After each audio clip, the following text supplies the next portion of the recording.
লালমনিরহাটে তিস্তার পানি হঠাৎ বেড়ে তিস্তা পাড়ের বেশ কিছু নিচু এলাকা তলিয়ে গেছে। খুলে দেয়া হয়েছে তিস্তা ব্যারেজের ৪৪টি জলকপাট। আজ সকালে তিস্তার পানি বিপদসীমার ৩ সেন্টিমিটার নিচ দিয়ে বইছে। এর আগে সোমবার বিপদসীমার ৩ সেন্টিমিটার উপর দিয়ে প্রবাহিত হয় তিস্তার পানি। পানি বেড়ে যাওয়ায় নিচু এলাকার বসতবাড়ি ও ক্ষেত খামার তলিয়ে গেছে। এছাড়া কৃষকের রোপা আমন এবং শাকসবজি সহ বিভিন্ন ক্ষেত খামার তলিয়ে গেছে। পানিতে লালমনিরহাট সদর ও হাতীবান্ধা উপজেলার কয়েকটি ইউনিয়ন ক্ষতিগ্রস্ত হয়েছে। তবে পানি উন্নয়ন বোর্ডের নির্বাহী প্রকৌশলী জানান, দ্রুতই তিস্তার পানি স্বাভাবিক হওয়ার সম্ভাবনা রয়েছে। দর্শক, লালমনিরহাটের আজকে পরিস্থিতি জানাতে যুক্ত হচ্ছেন সহকর্মী সামিউল ইসলাম। সামিউল, আজ তিস্তার পানি কি অবস্থায় রয়েছে? বিপদসীমার উপরে না নিচে বইছে একটু জানাবেন, এবং নিচু এলাকাগুলোর এখন কি পরিস্থিতি দেখছেন? লাবণী তিস্তা নদীর পানি লালমনিরহাট তিস্তা ব্যারেজ পয়েন্টে আজকে সকালে বিপদসীমার 25 সেন্টিমিটার নিচ দিয়ে প্রবাহিত হয়েছে এবং গতকালকে রাত 12টার দিকে বিপদসীমার 3 সেন্টিমিটার উপরে ছিল এবং বিপদসীমার উপরে থাকার কারণে এই পানিগুলো লালমনিরহাট জেলার বিভিন্ন উপজেলার এবং বিভিন্ন এলাকার যে নিম্ন অঞ্চল রয়েছে সে নিম্ন অঞ্চলে বেশ কিছু ঘর বাড়িতে এখনো প্লাবিত অবস্থা রয়েছে। এছাড়া কৃষকের যে রোপা আমন পানিতে তলিয়ে গেছে। আমি যে স্থানে রয়েছে এটি আদিতবাড়ি উপজেলা ভাদাই ইউনিয়নের 9 নম্বর ওয়ার্ডে। এখানে শুকনো অবস্থায় ছিল এবং কৃষক প্রায় 3 দফা যে বন্যা হয়েছে তাদের সে রোপা আমন ক্ষতিগ্রস্ত হয়েছিল। সেই রোপা আমন তারা বিভিন্ন জায়গা থেকে উচ্চ মূল্যে আবার বীজতলা তারা ক্রয় করে তারা রোপণ করে, কিন্তু এই আবারও 4র্থ দফায় তিস্তার পানি বৃদ্ধির কারণে আবার রোপা আমন গুলো তলিয়ে গেছে। তবে কৃষকের রোপা আমন ছাড়াও ক্ষেত খামার এবং অন্য শাকসবজি যেগুলো রয়েছে বিভিন্ন স্থানে পানিতে তলিয়ে রয়েছে। তবে পানি উন্নয়ন বোর্ড যেভাবে জানিয়েছে যে যেহেতু তিস্তার পানি বিপদসীমার 25 সেন্টিমিটার নিচ দিয়ে যাচ্ছে, যে আজকে সারাদিন পানি বৃদ্ধির সম্ভাবনা কম থাকলেও হয়তোবা সন্ধ্যা 6টার পরে পানি বৃদ্ধির সম্ভাবনা রয়েছে। তবে নিম্ন অঞ্চলে যে সমস্ত পানি প্রবেশ করেছিল লোকালয়ে সেই সমস্ত পানি বাহির না হওয়ার কারণে জলবদ্ধতা সৃষ্টি হয়েছে এবং জলবদ্ধতার কারণে লোকজন চরম বিপাকে পড়েছে। বিভিন্ন রাস্তাঘাট গুলো রয়েছে, সেখানে পানি ওঠার কারণে লোকজন চলাচলে সমস্যা সৃষ্টি হচ্ছে। তবে যে সমস্ত বসত বাড়িতে এই তিস্তার পানি প্রবেশ করেছে, কিছু নিম্ন অঞ্চলের বসত বাড়ি থেকে পানি নামলেও অধিকাংশ নিম্ন অঞ্চলের বসত বাড়িতে এখনো প্রায় 2 থেকে 3 ফিট পর্যন্ত পানি রয়েছে। তবে পরিবারদের মাঝে এখনো সরকারিভাবে সেই পরিমাণে ত্রাণ সামগ্রী না আসার কারণে যে সমস্ত লোকজন গতকালকে বসত বাড়ি থেকে উঁচু স্থানে আশ্রয় নিয়েছে, কিছু লোক ফিরতে শুরু করলেও অনেকে এখনো ঘর বাড়িতে ফেরে নেই। তবে লাবণী, পরপর এই দফায় এই তিস্তার পানি আকস্মিক বৃদ্ধির কারণেই কৃষক যে রোপা আমন নিয়ে চরম দুর্ভোগের মধ্যে পড়েছে। তবে পানি উন্নয়ন বোর্ডে তিস্তা ব্যারেজে 44টি জলকপাট খোলা রয়েছে।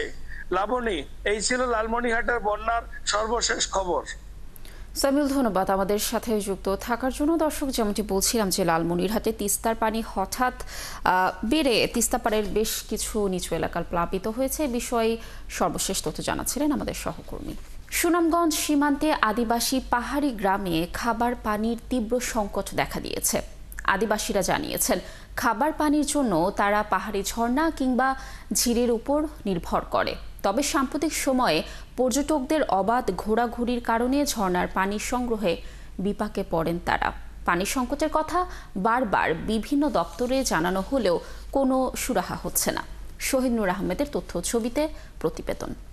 সুনামগঞ্জ তাহেরপুর উপজেলার বড়দোল উত্তর ইউনিয়নের চাঁদপুর টিলায় গারো ও হাজং সম্প্রদায়ের বসবাস। টিলার মধ্য দিয়ে আসা ঝর্ণাগুলোকে তারা প্রকৃতির আশীর্বাদ হিসেবে দেখেন, কারণ এই ঝর্ণার পানি দিয়েই তারা তৃষ্ণা মেটানোর পাশাপাশি পরিবারের সব কাজ করেন। তারা বলেন, পাহাড়ি এলাকায় নলকূপ বসানোর খরচ বেশি, তাই চাঁদপুর টিলার মতো ইউনিয়নের সীমান্তবর্তী 4টি গ্রামে গারো, হাজং, খাসিয়া সম্প্রদায়ের অন্তত 3 শতাধিক পরিবার পানির জন্য নির্ভর করে বিভিন্ন ঝর্ণা এবং ছড়ার ওপর। পানি তুলতে বা গোসল করতে আমরা যখন কাজ করতে আসি তখন অনেকগুলো মানুষ আসে আর কি, এরা আসে ভিডিও করে, টিকটকে ছাড়ে, ফেসবুকে ছাড়ে, আমাদের অনেক সমস্যা হয়। সম্প্রতি এলাকায় প্রচুর পর্যটক ঘোরাঘুরির কারণে নষ্ট হয়েছে বেশিরভাগ ছড়া ও ঝর্ণা। আমরা পানি লাগে সমস্যা, ওখান মতো পানি আসে, এখন কোন আর একটু যা শেষ হইলে পানি শেষ হয়ে যাবে। সচেতন পর্যটকরাও স্বীকার করেন তাদের স্বেচ্ছাচারের কথা। আসলে এই পানিটা আমাদের নষ্ট করা কোনোভাবে উচিত নয়। আমরা এই পানিটাকে আসলে ওদের যেহেতু ব্যবহার হয়, আমরা অবশ্যই সচেতন থাকবো। সরকার যদি এর জন্য কিছু করে সেটা ওদের জন্য ভালো, পর্যটকদের জন্য ভালো। আদিবাসী নেতারা জানান, বর্ষা মৌসুমে প্রাকৃতিক উৎসের পানিতে চাহিদা পূরণ হলেও বিপত্তি হয় শুকনো মৌসুমে। অক্টোবরের শেষ ভাগ থেকে ঝর্ণা বা ঝিরির পানি পাওয়া যায় না। অন্য জায়গায় আমাদের কোনো ব্যবহারের পানি না, একমাত্র এই সরার পানির থেকে আমরা ব্যবহার করি। এখানে শৌচাগারের সুব্যবস্থা, গোসলখানার সুব্যবস্থা করলে আশা করি এই এলাকার মানুষরা শান্তিতে থাকবে। পর্যটকদের সচেতন করার পাশাপাশি পানি সমস্যার সমাধানে উদ্যোগ নেয়ার কথা জানান প্রশাসনের কর্মকর্তারা। আমাদের এখানে যে সম্প্রদায়গুলো আছেন ওনাদেরও যেন প্রাইভেসিতে কোনো ক্ষতি না হয় বা ওনাদের যেন বিশুদ্ধ খাবার পানিতে কোনো প্রবলেম না হয়, সেই বিষয়ে আমরা সচেতনতামূলক কিছু প্রোগ্রাম হাতে নিব। সীমান্ত এলাকায় টিলার উপর 4 গ্রামে বসবাস করে 1,500 মানুষ। নূর তাজমিন নীর, 71। দর্শক, এই বিষয়ে বিস্তারিত তথ্য জানানোর চেষ্টা করব। সুনামগঞ্জ থেকে যুক্ত হচ্ছেন আমাদের সহকর্মী শহীদ নূর আহমেদ। শহীদ নূর, নিশ্চয়ই শুনতে পাচ্ছেন আমাকে? আপনার প্রতিবেদনটি আমরা দেখছিলাম, যেমনটি জানলাম যে আদিবাসী পাহাড়ি গ্রামে খাবার পানির তীব্র সংকট রয়েছে। প্রশাসন কি কোনো ব্যবস্থা নিয়েছে কিনা এই বিষয়ে একটু জানাবেন, এবং ঠিক কত মানুষ এই খাবার পানির সংকটের সম্মুখীন হচ্ছে? লাবণী, ধন্যবাদ আপনাকে। দেখুন, আমরা প্রতিবেদনটিতে যেমনটি দেখানোর চেষ্টা করছিলাম, সুনামগঞ্জের বিশেষ করে তাহিরপুরের মেঘালয় পাহাড়ের তীরবর্তী যে প্রাদেশীয় টিলা রয়েছে, সেই টিলায় 4টি গ্রামে 3টি সম্প্রদায়ের লোক, বিশেষ করে গারো, হাজং এবং খাসিয়া, এই যে নিগ্রোষ্ঠীর লোকেরা বসবাস করেন, এবং তাদের যে এখন বর্তমানে যে প্রকট আকার ধারণ করেছে এই সমস্যাটি, সেটি হচ্ছে সুপেয় পানি।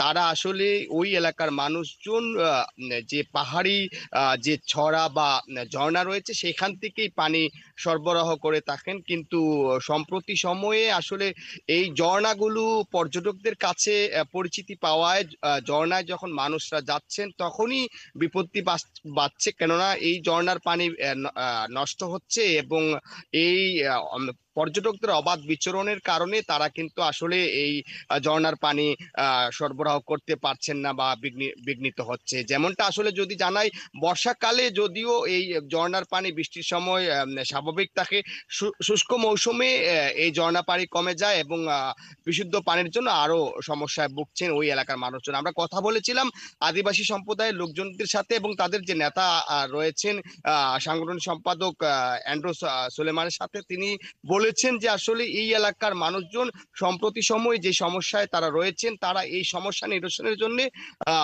আইন শৃঙ্খলার যে প্রশাসনের কর্মকর্তা, যে উপজেলা প্রশাসন, জেলা প্রশাসনের সাথে তারা বারবার আসলে চেষ্টা করছেন যে এই পানি সমস্যার সমাধান সহ যাতে পর্যটকদের একটি এখানে সুশৃঙ্খল ব্যবস্থা আনা যায়, এক্ষেত্রে তারা আসলে প্রশাসনের সহযোগিতা চেয়েছেন। আমি যদি আপনাকে জানানোর চেষ্টা করি, এই যে বিশেষ করে রাজাই যে ঝর্ণা রয়েছে এবং এর পার্শ্ববর্তী যে আরো কয়েকটি ঝর্ণা রয়েছে, এই ঝর্ণাকে ঘিরেই এখন আসলে এই সমস্যাটা বেশি হয়ে দাঁড়িয়েছে। এই এলাকায় যে 3টি আদিবাসী সম্প্রদায়, এর মধ্যে প্রায় 1500 মানুষ বসবাস করেন এবং তাদের এই নারী পুরুষদের এখন বর্তমান সমস্যাটা এটি বড় হয়ে দাঁড়িয়েছে। আমি কথা বলেছিলাম জেলা প্রশাসক ডক্টর মোহাম্মদ ইলিয়াসের সাথে। তিনি যেমনটা জানিয়েছেন, তিনি ইতিমধ্যেই উপজেলা নির্বাহী কর্মকর্তা এবং সংশ্লিষ্ট যে প্রকৌশলী রয়েছেন সেইখানে পাঠিয়েছেন এবং আদিবাসীর সাথে কথা বলেছেন এবং এই সমস্যাটা যাতে সমাধান হয়, পর্যটকদের সচেতন বাড়ানো এবং সাবমার্জেবল টিউবওয়েলের মাধ্যমে আসলে বিশুদ্ধ পানি সরবরাহের ব্যবস্থা করছেন বলে জানিয়েছেন। এই ছিল লাবণী সর্বশেষ অবস্থা। শহীদুর, ধন্যবাদ আমাদের সাথে যুক্ত থাকার জন্য। দর্শক, যেমনটি বলছিলাম যে সুনামগঞ্জের সীমান্তে আদিবাসী পাহাড়ি গ্রামে খাবার পানির তীব্র সংকট দেখা দিয়েছে। এ বিষয়ে সর্বশেষ তথ্য জানাচ্ছিলেন আমাদের সহকর্মী। নেত্রকোনার কেন্দুয়ায় মানব পাচারকারীর সন্দেহে চীনা নাগরিক ও তার বাংলাদেশি দোভাষীকে আটক করেছে পুলিশ। উদ্ধার হয়েছে 3 তরুণী গার্মেন্টস শ্রমিক। বিয়ের প্রলোভন দেখিয়ে চীনে নেবার উদ্দেশ্যে 3 তরুণীকে ফাঁদে ফেলা হয়েছিল বলে জানান স্বজনরা। এই চক্রের সাথে জড়িত সবাইকে গ্রেফতার ও শাস্তির আওতায় আনার দাবি তুলেছেন তারা। মির্জা হৃদয় সাগরের তথ্য ছবিতে বিস্তারিত। নেত্রকোনার কেন্দুয়া পৌর এলাকার কমলাপুরে এক তরুণীর বাসায় তার বাবার আমন্ত্রণে আসেন চীনা নাগরিক লি ওই হাও, সঙ্গে দোভাষী ফরিদুল ইসলাম। উদ্দেশ্য, এক তরুণীকে চীনে নিয়ে যাওয়া হবে, যার সাথে এক চীনা নাগরিকের বিয়ে হয় গত 1 সেপ্টেম্বর। এই তরুণীর সাথে থাকবে আরও 2 তরুণী। তাদের পাসপোর্টও তৈরি হয়। তরুণীর বাড়িতে আসার পর বাড়ির লোকজন বিয়ের কাগজপত্র দেখতে চান। কাগজ দেখে স্বজনসহ সকলের সন্দেহ হলে বিষয়টি পুলিশের কাছে জানান তারা। বলছে যে তোমরা কি চাইনা যাইবা, চাইনা বিয়া দিব, ফ্যামিলিকে টাকা পয়সা দিয়া যাইব, মাসে মাসে টাকা পয়সা পাঠাইতে পারবা ফ্যামিলিরে, চাইলে ফ্যামিলি বিষয় চাইলে নিতে পারবা। মনে হচ্ছে যে প্রেমের টানে না আসলে নারীদেরকে ভুলিয়ে বালিয়ে নিয়ে যায়। অনেক সময় দেখা যায় যে নারীরাও আসে, আমার মনে হয় এরাও এই চক্রের সদস্য। তো আন্তর্জাতিক এই মানব পাচারকারী চক্রটা যেটা আছে, যে মেয়েদেরকে নিয়ে বিভিন্ন জায়গায় বিক্রি করে দেয়, এই জিনিসটা আমার মনে হয় এটা কঠোরভাবে দমন করতে হবে। এই তরুণীদের চীনে নিয়ে অনৈতিক ব্যবসায় যুক্ত করার উদ্দেশ্য ছিল বলে প্রাথমিকভাবে ধারণা করা হচ্ছে। একটা আন্তর্জাতিক চক্র। আমরা এই কেন্দুয়ার পাশাপাশি ঢাকা সহ অন্যান্য জায়গায় তাদের যে নেটওয়ার্ক রয়েছে, সব জায়গায় আমাদের অভিযান পরবর্তীতে আরো বেশি জোরদার করবো, যেন এই পুরো চক্রটিকে আমরা আইনের আওতায় আনতে পারি। তা আসলে তারা টার্গেট ওরিয়েন্টেড কাজ করে এবং কিছু বাংলাদেশি এজেন্টও নিয়োগ করে বিভিন্ন জায়গায়। গরিব ভিকটিমদেরকে তারা এভাবে এক্সপ্লয়েট করার সুযোগ নেয়। উদ্ধার 3 তরুণীর 2 জন সম্পর্কে বোন, অন্যজন জামালপুরের মেলান্দহের বাসিন্দা। তারা 3 জন একই গার্মেন্টসে চাকুরি করতেন। হাসান আহমেদ, 71। দর্শক, এই বিষয়ে সর্বশেষ তথ্য জানাতে নেত্রকোনা থেকে যুক্ত হচ্ছেন সহকর্মী মির্জা হৃদয় সাগর। সাগর, আপনার প্রতিবেদনে আমরা যেমনটি দেখলাম যে 3 তরুণীকে ফাঁদে ফেলা হয়েছে। এই বিষয়ে কি আদৌ কোনো মামলা দায়ের হয়েছে কিনা, পুলিশ কি বলছে, পুরো বিষয় নিয়ে জানাবেন।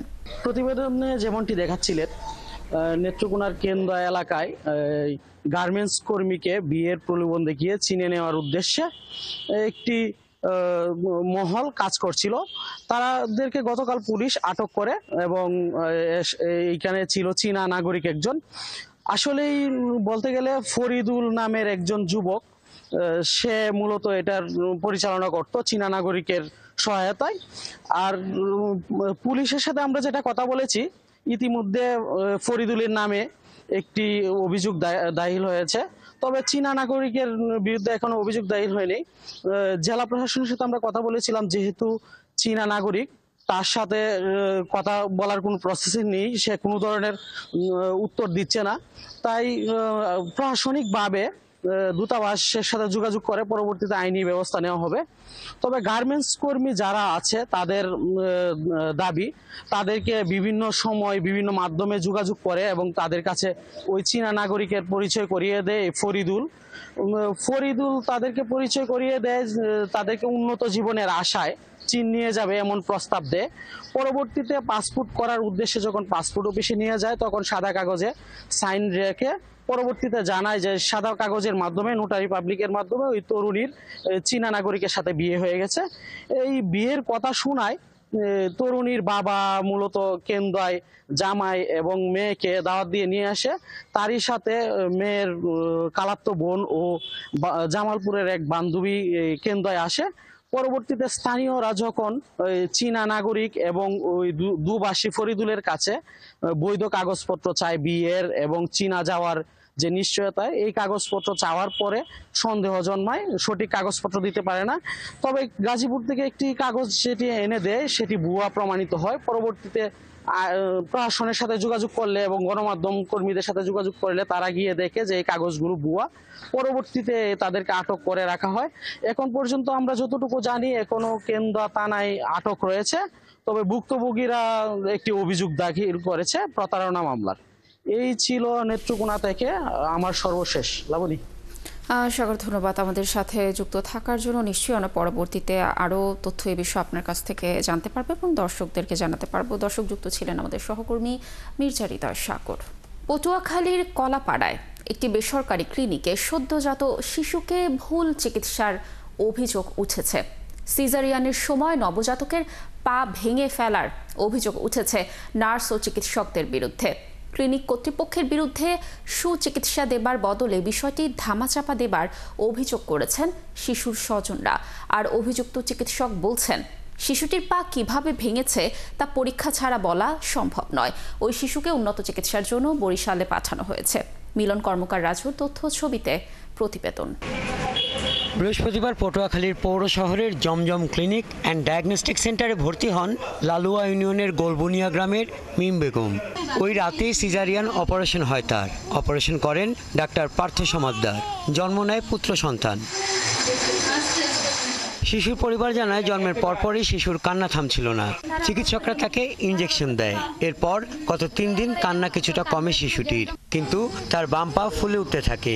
বিষয়টি শিশুর পরিবার হাসপাতালের নার্স ও চিকিৎসককে জানায়, কিন্তু এটি স্বাভাবিক বলে শিশুর পা ফুলে ওঠার কোনো চিকিৎসা করেনি তারা। পরে অন্য ডায়াগনস্টিক সেন্টারে গিয়ে শিশুর পায়ের এক্সরে করার পর এ পা ভাঙার বিষয়টি ধরা পড়ে।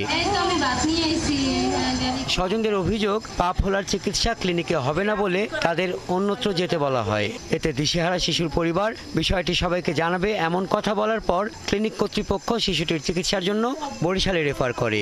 এই অবস্থা দেখে আবার হেগুদারে গেছি, মানে না এক নাসে কয় কি আপনাকে বাচ্চার পা ভাঙছে। এই আমরা আবার সার্কুলার দিচ্ছি, আমি কইতেছে যদি সার্কুলার দেন আমাকে চাকরি থাকবে না। বলছে কি যে কোনো জ্ঞানজাম করার দরকার নাই, আপনারা বরিশাল দেন, বরিশাল গেলে ভালো হবে। কারণ জ্ঞানজাম জমা করুন না, আমার বাচ্চা না, আমার তো কোনো চেয়া নাই, আমি তো দৌড় দিলেই হইতো না। আমরা যেন ধরতে না পারি এই কায়দা করে সিজার 1.5 ঘন্টা পরে সুই মেরে দিয়ে গেছে, বোত মারার সুই। 3 দিন থাকবো আমরা, 3 দিনের মধ্যে না ফলে না টের পাই। সিজারিয়ান অপারেশনের দায়িত্বে থাকা চিকিৎসক জানান, শিশুটির কেন পা ফুলে গেছে তা পরীক্ষা নিরীক্ষা করতেই শিশুটিকে বরিশালে পাঠানো হয়েছে। অপারেশনের সময় পা ভাঙেনি বলে তিনি জানান। তার যদি আপনার ফুলে থাকে, সেটা বিভিন্ন কারণে হতে পারে, সেটা ফ্র্যাকচারের কারণে হতে পারে, সেটা আপনার ছুটে গিয়ে ডিসলোকেশনে ফুলতে পারে, সেটা কোনো ড্রাগের রিঅ্যাকশনের কারণে ফুলতে পারে, ফুলতেই পারে। এখন সেটা পরীক্ষা নিরীক্ষা দরকার। এ বিষয়ে জমজম ক্লিনিকে যোগাযোগ করা হলে দায়িত্বরত কাউকে পাওয়া যায়নি। হাসান আহমেদ, 71। এবার নারায়ণগঞ্জ শহরের বাবুরাইল বউবাজার এলাকার একটি ফ্ল্যাট থেকে স্বামী, স্ত্রী ও 4 বছরের সন্তানের লাশ উদ্ধার করেছে পুলিশ। ধারণা করা হচ্ছে স্ত্রী সন্তানকে হত্যার পর আত্মহত্যা করেছেন নিহত হাবিবুল্লাহ শিপলু। সোমবার সন্ধ্যায় বউবাজার এলাকায় একটি ফ্ল্যাটের ঘরের দরজা ভেঙে তাদের মৃতদেহ উদ্ধার করা হয়। নিহতরা হলেন হাবিবুল্লাহ শিপলু, তার স্ত্রী মোহিনী আক্তার মিম ও শিশু সন্তান 4 বছরের আফরান। শিপলুর বাড়ি কুমিল্লার দাউদকান্দি উপজেলার দাবিরন এলাকায়। পুলিশ জানায়, বউবাজারে পলাশ ভূঁইয়ার মালিকানা 7 তলা ভবনের 4র্থ তলায় তারা ভাড়া থাকতেন। এদিকে অতিরিক্ত পুলিশ সুপার তারেক আল মেহেদি জানান, মা ও সন্তানের মুখে বালিশ চাপা দেওয়া হয়েছিল আর শিপলুর মৃতদেহ ঝুলছিল সিলিং ফ্যানে। নিহতের স্বজনরা বলছেন, শিপলু একটি সমিতির ম্যানেজার হিসেবে কর্মরত ছিল। সম্প্রতি সমিতির মালিক গ্রাহকের টাকা নিয়ে পালিয়ে গেছেন। এরপর গ্রাহকরা মালিক ও তার বিরুদ্ধে মামলা করে। এ ঘটনা থেকে হতাশাগ্রস্ত হয়ে পড়েন তিনি। সেখান থেকে তাকে নামিয়েছে, তার মানে কি সে নিজে সুইসাইড করেছে। এবং তারপর আমরা দেখলাম অন্য ঘরে সার্চ করে সেই ঘরে তার স্ত্রী এবং ছেলে সন্তানের মুখে বালিশ চাপা ছিল। আমরা ধারণা করছি সে নিজে তার স্ত্রী এবং তার সন্তানকে বালিশ চাপাতে মেরে নিজে সুইসাইড করেছে। ব্রাহ্মণবাড়িয়ার আখাউড়ায় ট্রেনের ধাক্কায় সিএনজি চালিত অটোরিকশার চালক সহ 2 জন নিহত হয়েছেন। সোমবার উপজেলার মনিয়ন্দ এলাকায় এই দুর্ঘটনা ঘটে। আখাউড়া রেলওয়ে থানার ভারপ্রাপ্ত কর্মকর্তা শফিকুল ইসলাম জানান, দুপুরে অটোরিকশাটি কসবা উপজেলা থেকে যাত্রী নিয়ে পার্শ্ববর্তী আখাউড়া উপজেলার মনিয়ন্দ গ্রামে যাচ্ছিল। মনিয়ন্দ এলাকায় একটি অরক্ষিত রেল ক্রসিং পার হওয়ার সময় চট্টগ্রাম থেকে ছেড়ে আসা জামালপুরগামী একটি ট্রেন অটোরিকশাটিকে ধাক্কা দেয়। এতে সিএনজি চালিত অটোরিকশাটি ছিটকে পড়ে দুমড়ে মুচড়ে যায়। এ সময় ঘটনাস্থলেই অটোরিকশার যাত্রী পপি আক্তার ও চালক সাদেক মিয়া নিহত হন। পটুয়াখালীর রাঙাবালিতে একটি নিষিদ্ধ ট্রলিং বোট জব্দ করেছে উপজেলা মৎস্য বিভাগ ও নৌ পুলিশ। এ সময় ৩ জেলেকে আটক করা হয়। সোমবার উপজেলার চরমন্তাজ ইউনিয়নের চরমণ্ডল লঞ্চ ঘাট সংলগ্ন তেতুলিয়া নদীতে এই অভিযান পরিচালনা করা হয়।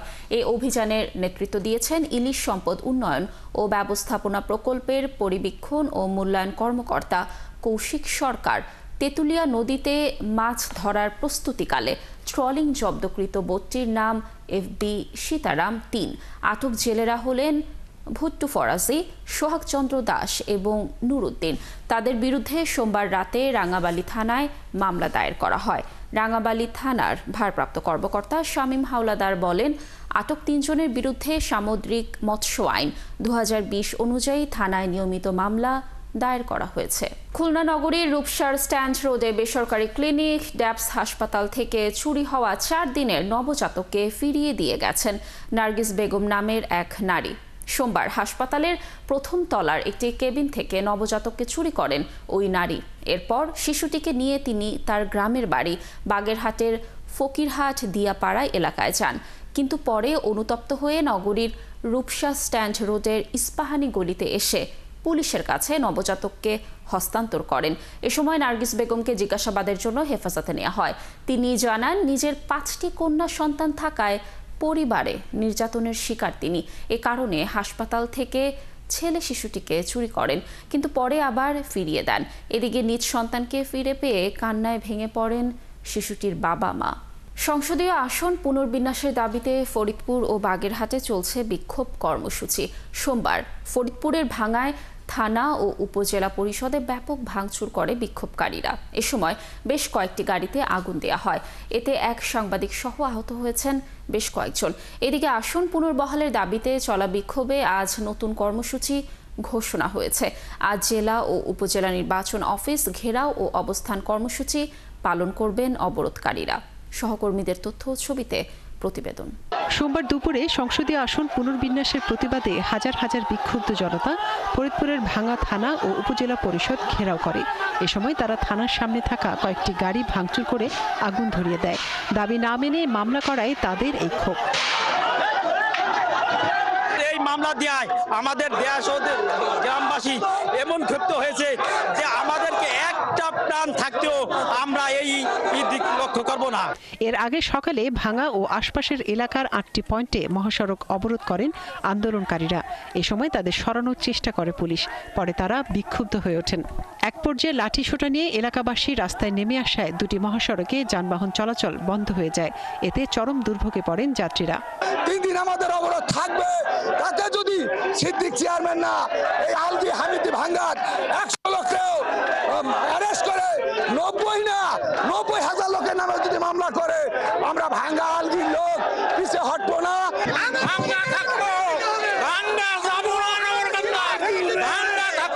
এদিকে বাগেরহাটে 3য় দফায় হরতাল অবরোধ কর্মসূচি পালন করেছে সর্বদলীয় সম্মিলিত কমিটি। হরতালের সমর্থনে সোমবার সকাল থেকে জেলা প্রশাসক কার্যালয় সহ বিভিন্ন সরকারি প্রতিষ্ঠানের সামনে অবস্থান নেয় অবরোধকারীরা। এ সময় বিভিন্ন পয়েন্টে দেখা যায় পুলিশের উপস্থিতি। আমাদের যে 4টি আসনকে কমিয়ে 3টি আসন করা হয়েছে, এটা বাগেরহাটের সর্বস্তরের জনগণ মেনে নেয়নি, মেনে নিবে না। তারা ঘৃণা ভরে এই সিদ্ধান্তকে প্রত্যাখ্যান করছে। ন্যায্য অধিকার থেকে যেন আমাদের বঞ্চিত না করে, আর আমরা যেন সেই ন্যায্য অধিকার পাই। এখন কেন আমাদেরকে সিইসি এই আন্দোলনে নামালো? আমরা তো বাধ্য হয়েছে আন্দোলনে নামতে। তবে বিকেলে তারা 2 দিনের হরতাল কর্মসূচি প্রত্যাহার করে নেয়। আর পরবর্তী কর্মসূচি হিসেবে জেলা ও উপজেলার সকল নির্বাচন অফিস ঘেরাও ও অবস্থান কর্মসূচির ঘোষণা দেয়।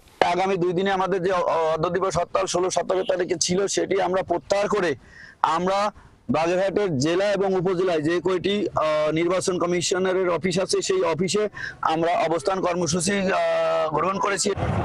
মনিরা কাজুরি, 71। দর্শক, বিক্ষোভ কর্মসূচির আরও তথ্য জানানোর চেষ্টা করব। বাগেরহাট থেকে যুক্ত হবেন আমাদের সহকর্মী এনামুল হক।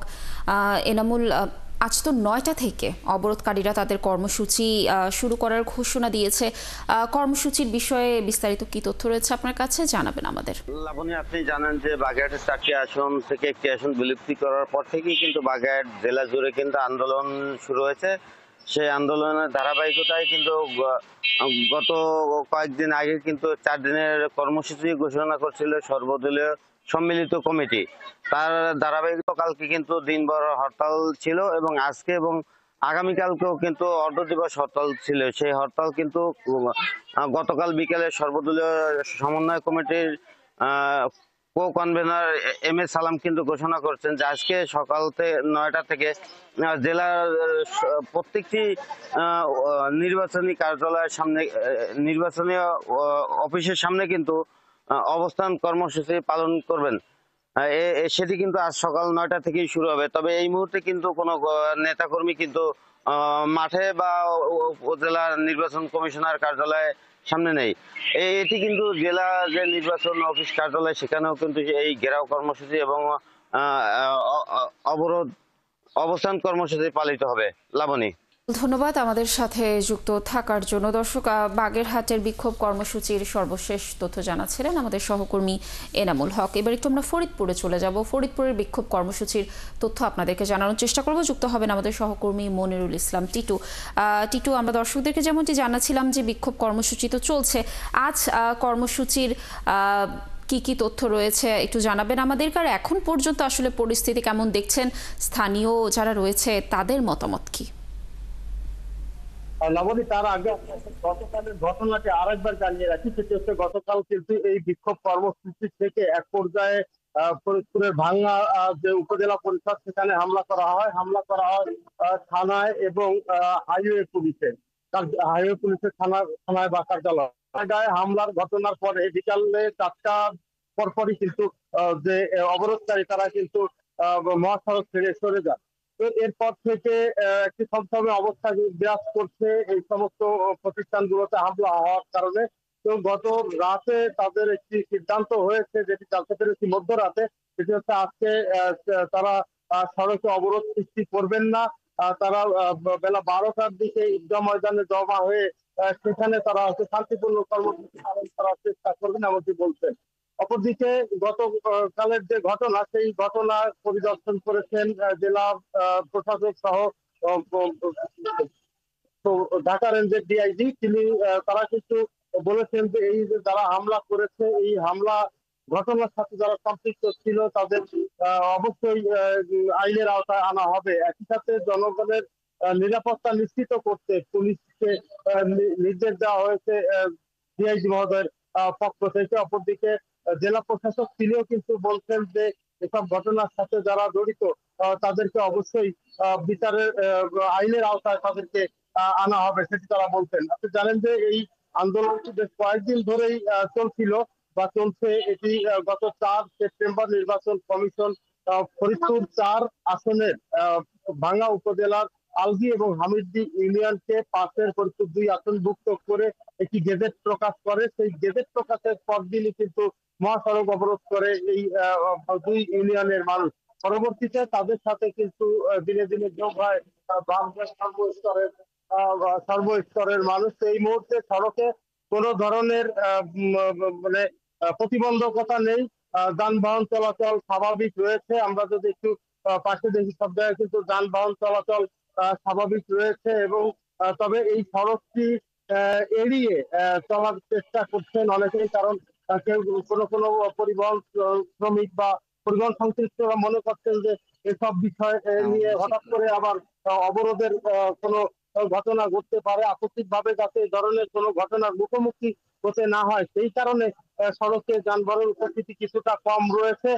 তবে এখন পর্যন্ত কোনো ধরনের তাদের কোনো কর্মসূচি আছে বা বিক্ষোভ করবেন এমন কোনো কিছু জানা যায়নি। লাবণী, টিটু, ধন্যবাদ আমাদের সাথে যুক্ত থাকার জন্য। নিশ্চয়ই এই বিক্ষোভ কর্মসূচির আরও তথ্য আমরা সারাদিন জুড়ে আপনার কাছ থেকে তথ্য জানানোর চেষ্টা করব এবং দর্শকদেরকে জানাবো। দর্শক যুক্ত ছিলেন আমাদের সহকর্মী মনিরুল ইসলাম টিটু। চট্টগ্রাম বিশ্ববিদ্যালয় কেন্দ্রীয় ছাত্র সংসদ চাকসু ও হল সংসদ নির্বাচনের মনোনয়নপত্র বিতরণ চলছে। সোমবার দ্বিতীয় দিনে অনেকেই স্বতঃস্ফূর্তভাবে মনোনয়নপত্র কিনেছেন, তবে কোনো প্যানেল ছাড়া স্বতন্ত্রভাবেই মনোনয়ন কিনছেন অধিকাংশ শিক্ষার্থী। মাহফুজ শুভ্রর প্রতিবেদন। দ্বিতীয় দিনের মতো চলছে চাকসু ও হল সংসদ নির্বাচনের মনোনয়নপত্র বিক্রি। আজকে থেকেই মনোনয়নপত্র জমা দিতেও পারছেন আগ্রহী প্রার্থীরা। সকাল থেকে বৃষ্টির কারণে প্রার্থীরা মনোনয়নপত্র নিতে কম এসেছেন, তবে পরে বেড়েছে বিক্রির চাপ। মনোনয়ন নেওয়ায় ছাত্রীদের অংশগ্রহণ কম দেখা গেছে। এদিকে ছাত্রীদের অধিকার নিশ্চিত করতে তাদের প্রতিনিধিত্ব বাড়বে বলে প্রত্যাশা করছেন নারী প্রার্থীরা। নারীরা পিছিয়ে থাকবে না, বাংলাদেশকে এগিয়ে নিতে হলে নারীকে সমানভাবে এগিয়ে আসতে হবে। তো আমাদের চাকসু নির্বাচন তখনই সাফল্যমণ্ডিত হবে যখন আমরা নারীরা সমানভাবে এই নির্বাচনে এগিয়ে আসব। অনেকে ইতিমধ্যে প্রচার করেছে, কিন্তু তারা নমিনেশন নিয়েছে কিনা আমি সঠিক জানি না। এখন হয়তোবা তাদের একটু সময় লাগছে, কিন্তু আমি আশা করি আমার আপুরাও যথেষ্ট সাহসী পদক্ষেপ নিয়ে এগিয়ে আসবে। প্যানেল কেন্দ্রিক মনোনয়ন নেওয়ার প্রবণতা কম থাকলেও স্বতন্ত্রভাবে মনোনয়ন নিয়েছেন অনেক প্রার্থী। শিক্ষার্থীদের অধিকার নিশ্চিত করা ও সমস্যা সমাধানে নির্বাচনে অংশ নেওয়ার কথা জানান প্রার্থীরা। যে 1952 সালের এই চেতনা আমাদেরকে রফিক জব্বার সালাম বরকত আমাদেরকে দিয়েছে, 71 সালে আমাদের মুক্তিযুদ্ধরা আমাদেরকে যে শিক্ষাটা দিয়েছে, সাম্য ন্যায় বিচারের শিক্ষা দিয়েছে, তা নিয়ে আমি শিক্ষার্থীদের মধ্যে আমি আসলে সঠিক ইতিহাসটা তুলে ধরতে চাই। মধ্য দিয়ে আমি মনে করি যে আমাদের বিশ্ববিদ্যালয় যে কোনো একটা একক দলের বা কোনো একটা একক গোষ্ঠীর যে আপনার যে তাদের যে দখলদারিত্ব বা তাদের যে একটা দখল করে রাখা, সেই জিনিসটা ইনশাআল্লাহ চলে যাবে। প্রথম দিনের তুলনায় মনোনয়ন নিতে আগ্রহী প্রার্থীদের চাপ বেড়েছে বলে জানান নির্বাচন কমিশনের সদস্য সচিব। যে সুন্দর একটা পরিবেশে মনোনয়নপত্র বিতরণ হচ্ছে এবং ছাত্রছাত্রীদের মধ্যে অনেক উৎসাহ উদ্দীপনা দেখা যাচ্ছে এবং ব্যাপক সংখ্যক ছাত্রছাত্রীরা মনোনয়নপত্র সংগ্রহ করতেছে। দীর্ঘ ৩৫ বছর পরে সপ্তমবারের মতো চাকসু নির্বাচন অনুষ্ঠিত হবে আগামী 12 অক্টোবর। মঙ্গলবার পর্যন্ত চলবে মনোনয়নপত্র বিতরণ, যা 17 সেপ্টেম্বর পর্যন্ত জমা দেওয়া যাবে। আর 21 সেপ্টেম্বর প্রকাশ করা হবে প্রার্থীদের ভোটার তালিকা। মাহফুজ শুভ্র, ৭১, চট্টগ্রাম। রাকসু নির্বাচনে প্রার্থীদের আনুষ্ঠানিক প্রচার শুরু হয়েছে আজ। গতকাল ব্যালট নম্বর পাবার পর পুরো দমে প্রচারে নেমেছেন প্রার্থীরা। ভোটারদের কাছে তুলে ধরছেন নিজেদের ইশতেহার, চাইছেন ভোট। এদিকে কোনো প্রতিদ্বন্দ্বী না থাকায় হল সংসদ নির্বাচনে বিনা ভোটে নির্বাচিত হচ্ছেন ৪২ জন প্রার্থী। আর ভোটে কোনো ধরনের পক্ষপাতিত্ব ও কারচুপির সুযোগ নেই জানিয়ে যে কোনো প্রতিযোগিতায় হার মেনে নেয়ার মানসিকতা তৈরি করতে হবে বলে জানিয়েছেন বিশ্ববিদ্যালয়ের উপাচার্য। মেহেদী হাসানের তোলা ছবিতে রাশিদুল হক রুশোর প্রতিবেদন। সকাল থেকে বৃষ্টি উপেক্ষা করে প্রচারে নেমেছেন রাকসু নির্বাচনে অংশ নিতে যাওয়া প্রার্থীরা।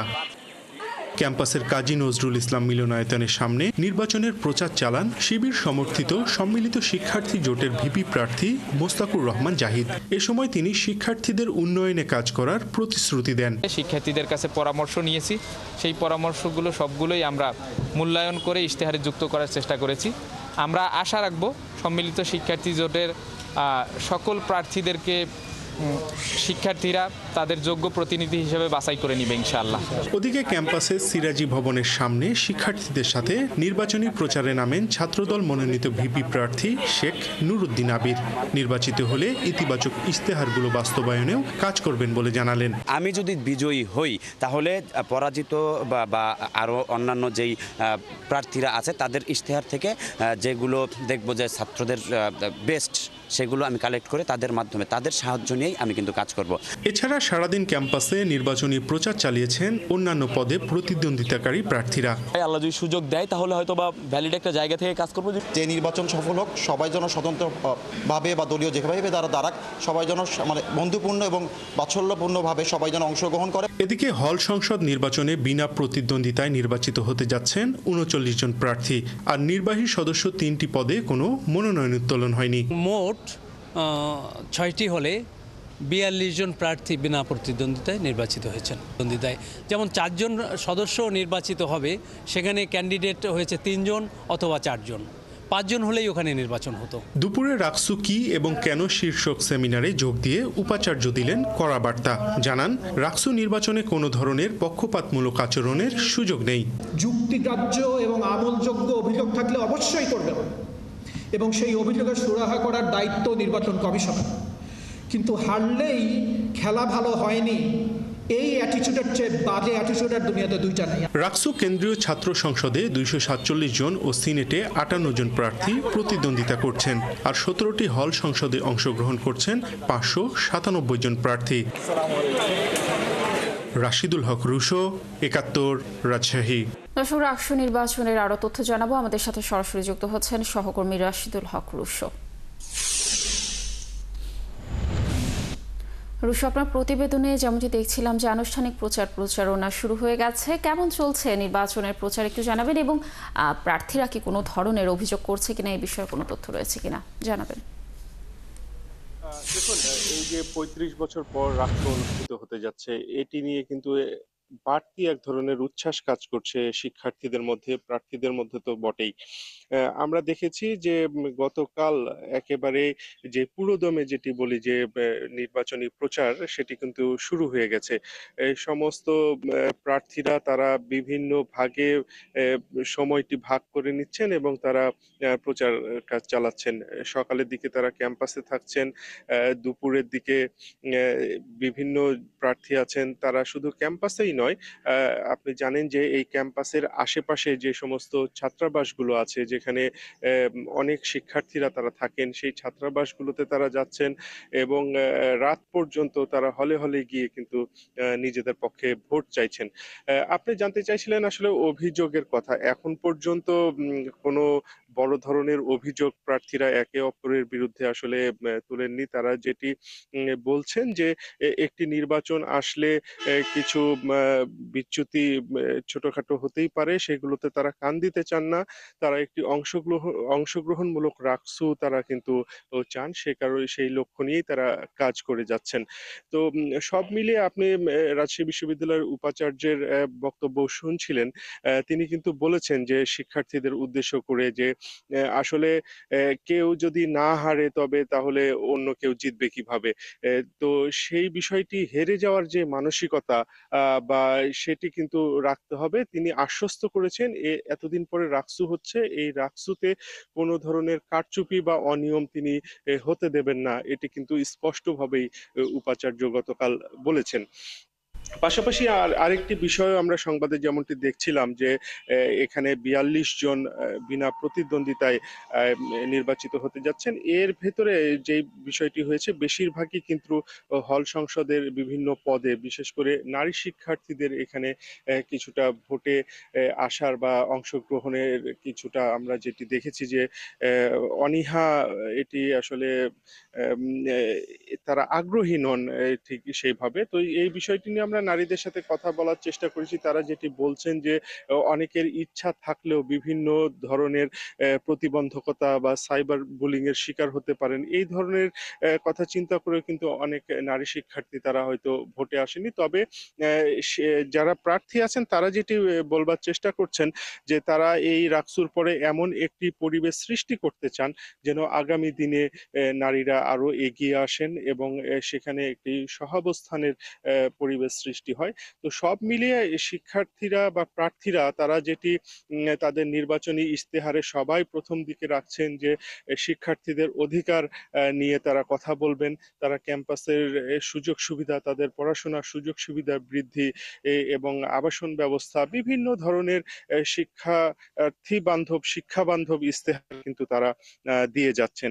তো সব মিলিয়ে একেবারেই এখন রাজশাহী বিশ্ববিদ্যালয়ের রাকসু প্রচারণায় জমজমাট হয়ে উঠেছে এবং আগামী যে দিনগুলো আছে, হাতে আরো 7-8টি দিন আছে, আমরা ধারণা করছি যে এর মধ্যে এই রাকসু নিয়ে আরো যেই উন্মাদনা সেটি কিন্তু বাড়বে। রুশো, ধন্যবাদ আমাদের সাথে যুক্ত থাকার জন্য। দর্শক, রাকসু নির্বাচনের প্রচারণার সর্বশেষ তথ্য জানাচ্ছিলেন আমাদের সহকর্মী। দুর্গাপূজার সৌজন্যবোধ ও অনুরোধের কারণে এবছর ভারতে 1200 মেট্রিক টন ইলিশ পাঠানোর অনুমোদন দেওয়া হয়েছে বলে জানিয়েছেন মৎস্য ও প্রাণী সম্পদ মন্ত্রণালয়ের উপদেষ্টা ফরিদ আক্তার। এছাড়া প্রবাসী বাঙালিদের দাবির প্রেক্ষিতে সৌদি আরব সহ মধ্যপ্রাচ্যের দেশগুলোতে 11,000 মেট্রিক টন ইলিশ বিদেশে পাঠানোর অনুমোদন দেওয়া হয়েছে বলে জানান উপদেষ্টা। সোমবার কুড়িগ্রাম জেলা প্রশাসক কার্যালয়ের সম্মেলন কক্ষে এক আলোচনা সভা শেষে সাংবাদিকদের প্রশ্নের জবাবে তিনি এসব তথ্য জানান। উপদেষ্টা আরও বলেন, এবছর জাটকা নিধনের ফলে ইলিশের উৎপাদন কম হওয়ায় বাজারে সরবরাহ কমে গেছে। তবে এ মাসেই দেশের কিছু জায়গায় সাশ্রয়ী মূল্যে ইলিশ বিক্রির উদ্যোগ নেওয়া হয়েছে। পাঠাবার ব্যাপারটা দুর্গা পূজার সাথে সম্পৃক্ত হয়ে গেছে, গত 6 বছর ধরে হচ্ছে।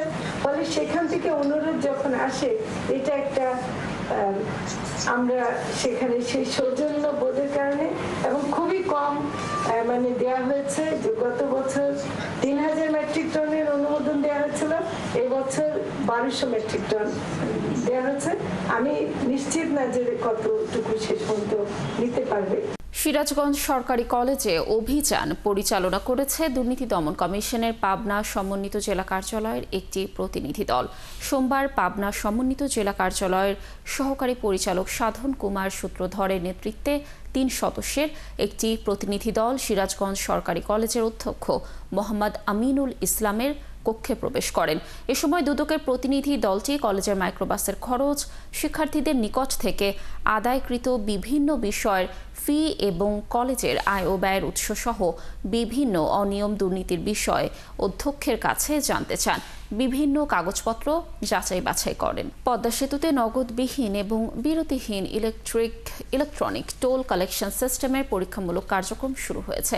সোমবার বিকেল থেকে প্রথমবারের মতো দেশের একটি প্রধান মহাসড়কে নগদবিহীন ও নন-স্টপ টোল আদায়ের ব্যবস্থা চালু হয়। নতুন এ ব্যবস্থায় আর টোল প্লাজায় গাড়ি থামাতে হবে না। নির্দিষ্ট ইটিসি লেন ব্যবহার করে নিবন্ধিত গাড়িগুলো ঘন্টায় সর্বোচ্চ 30 কিলোমিটার গতিতে সেতু পার হতে পারবে। 10 থেকে 15 দিন এভাবে পরীক্ষামূলক কার্যক্রম চলবে। এরপর ঊর্ধ্বতন কর্তৃপক্ষ অনুমোদন দিলে এটি পুরোপুরি চালু হবে।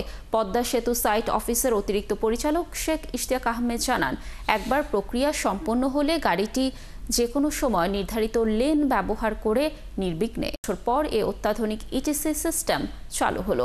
এই উদ্যোগ শুধু সময় বাঁচাবে না, যানজট কমাতেও গুরুত্বপূর্ণ ভূমিকা রাখবে। নারায়ণগঞ্জের রূপগঞ্জে গণবাংলা হাই স্কুল অ্যান্ড কলেজের 2025-26 শিক্ষাবর্ষের একাদশ শ্রেণীর শিক্ষার্থীদের নবীন বরণ হয়েছে।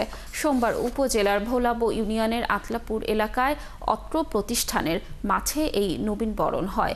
অনুষ্ঠানে নবীন শিক্ষার্থীদের ফুল দিয়ে বরণ করা হয়। পরে শিক্ষার্থীদের অংশগ্রহণে মনোজ্ঞ সাংস্কৃতিক অনুষ্ঠান অনুষ্ঠিত হয়। কুমিল্লায় মেঘনা ফ্রেশ এলপিজি লিমিটেডের আয়োজনে এলপিজি ক্রস ফিলিং বন্ধকরণ শীর্ষক আলোচনা সভা অনুষ্ঠিত হয়েছে। সোমবার বিকেলে কুমিল্লা পল্লী উন্নয়ন একাডেমি বোর্ডে আলোচনা সভা হয়। এ সময় বক্তারা বলেন, জেলার বিভিন্ন স্থানে অটো গ্যাস ফিলিং স্টেশন থেকে প্রায় সকল কোম্পানির সিলিন্ডারে অবৈধভাবে গ্যাস রিফিল করছে। সিলিন্ডারের মেয়াদ ও ফিটনেস পরীক্ষা ছাড়াই গ্যাস রিফিলের কারণে ঘটছে নানা দুর্ঘটনা। তাছাড়া ওজনে কম দিয়ে কিছু অসাধু লোকের মাধ্যমে বাজারজাতকরণ করছে। ফলে সাধারণ ক্রেতারা প্রতারণার শিকারের পাশাপাশি যে কোনো সময় বড় দুর্ঘটনার শিকার হচ্ছে, যার ফলে হুমকির সম্মুখীন হচ্ছে পরিবেশকদের ব্যবসা। আলোচনা সভায় প্রজেক্টরের মাধ্যমে এলপিজি গ্যাসের বিভিন্ন দিক তুলে ধরেন ফ্রেশ এলপি গ্যাসের ডেপুটি ম্যানেজার। তাই অবৈধ প্রতিষ্ঠানের বিরুদ্ধে আইনগত ব্যবস্থা গ্রহণের দাবি জানান তারা। অনুষ্ঠানে 22টি কোম্পানির প্রতিনিধি সহ জেলার এলপিজি ডিস্ট্রিবিউটররা অংশ নেন। দেশের যতগুলি জেলা আছে, এই জেলাসমূহের মধ্যে কুমিল্লা একমাত্র জেলা যেখানে ক্রস ফিলিং অর্থাৎ এলপিজি ইলিগ্যাল ফিলিং মারাত্মকভাবে ছড়িয়ে পড়েছে। আর এই কারণে মূলত আমাদের যে পরিবেশক ভাইরা আছে তারা আজকে একত্রিত হয়েছে এবং আমাদেরকে, আমরা যারা বিভিন্ন কোম্পানির প্রতিনিধি আছি তাদেরকে ডেকেছে যে কি করে এই সমস্যার একটা সুরাহা করা যায়। বাংলাদেশ সাংবাদিক কল্যাণ ট্রাস্টের পক্ষ থেকে খুলনা বিভাগের 5 জেলার 46 জন সাংবাদিককে অনুদানের চেক দেওয়া হয়েছে। সোমবার যশোরের জেলা প্রশাসক কার্যালয়ের সভাকক্ষে এই আয়োজন করা হয়।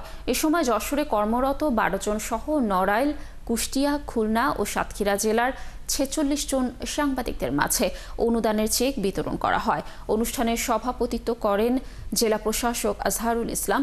এ সময় ট্রাস্টের ব্যবস্থাপনা পরিচালক এম আব্দুল্লাহ সাংবাদিকদের দেশ, গণতন্ত্র ও মূল্যবোধকে ধারণ করে কাদা ছোড়াছুড়ির প্রবণতা থেকে বেরিয়ে আসার আহ্বান জানান। এছাড়া ভিন্ন মতের কারণে গণমাধ্যমের স্বাধীনতা হরণ ও চাকুরিচ্যুতির পুনরাবৃত্তি যেন না হয় সেজন্য ঐক্যবদ্ধ থাকারও আহ্বান জানান। অনুষ্ঠানে সাংবাদিক কল্যাণ ট্রাস্টের বিভিন্ন পদের কর্মকর্তা সহ বিশিষ্টজনেরা উপস্থিত ছিলেন। তারা উঁকি চুকি দিচ্ছে, আমরা দেখছি যে জটিকা মিছিল হচ্ছে। কেন হচ্ছে? আমাদের মধ্যে বিভাজন বিভক্তির কারণে হচ্ছে। আমাদের সাংবাদিকদের মধ্যে এভাবে পরস্পর কাদা ছড়াছড়ি হচ্ছে, বিভাজন বিভক্তি হচ্ছে। আমরা কে বিএনপি পন্থী, কে জামাতপন্থী, একে অপরকে ঘায়েল করার জন্য যা তা করছি। এটা যদি করি তাহলে আমাদেরকে আত্মঘাতী এই প্রবণতা থেকে যদি আমরা বের হতে না পারি, আবারও কিন্তু আমাদের এবারের মূল্যটা কিন্তু গত 15 বছরের চাইতেও অনেক বেশি কঠিন হবে। এটা মাথায় রাখবেন দয়া করে সবাইকে। চট্টগ্রামের কাজির দেউরি এলাকা ইন্টারন্যাশনাল কনভেনশন সেন্টারে শুরু হয়েছে 18 দিন ব্যাপী এশিয়া আন্তর্জাতিক বাণিজ্য মেলা। সোমবার এর উদ্বোধন করেন city mayor doctor Shahadat Hossain. উদ্বোধনী অনুষ্ঠানে সিটি মেয়র বলেন, নারী সমাজকে পিছিয়ে রেখে বাংলাদেশের উন্নয়ন সম্ভব নয়, তাই বেশি বেশি করে নারী উদ্যোক্তা সৃষ্টি করার আহ্বান জানান তিনি। নতুন উদ্যোক্তাদের উৎপাদিত পণ্যের বাজার সৃষ্টির লক্ষ্যে মিয়া ট্রেড ইন্টারন্যাশনাল এই আয়োজন করেছে। আগামী 2 অক্টোবর পর্যন্ত চলবে এই মেলা। উদ্বোধনী অনুষ্ঠানে সভাপতিত্ব করেন মিয়া ট্রেড ইন্টারন্যাশনালের ব্যবস্থাপনা পরিচালক ইসহাক মিয়া। এবারের মেলায় বাংলাদেশ, পাকিস্তান, ভারত, থাইল্যান্ড, চায়না ও ইরান সহ বিভিন্ন দেশের উদ্যোক্তা ব্যবসায়ীরা অংশ নিচ্ছেন। দর্শক, চলছে দেশজোড়া সরাসরি সংবাদ অনুষ্ঠান দেখতে চোখ রাখুন 71-এর ফেসবুক পেজে এবং সাবস্ক্রাইব করুন 71-এর ইউটিউব চ্যানেল। থাকুন 71-এর সাথে।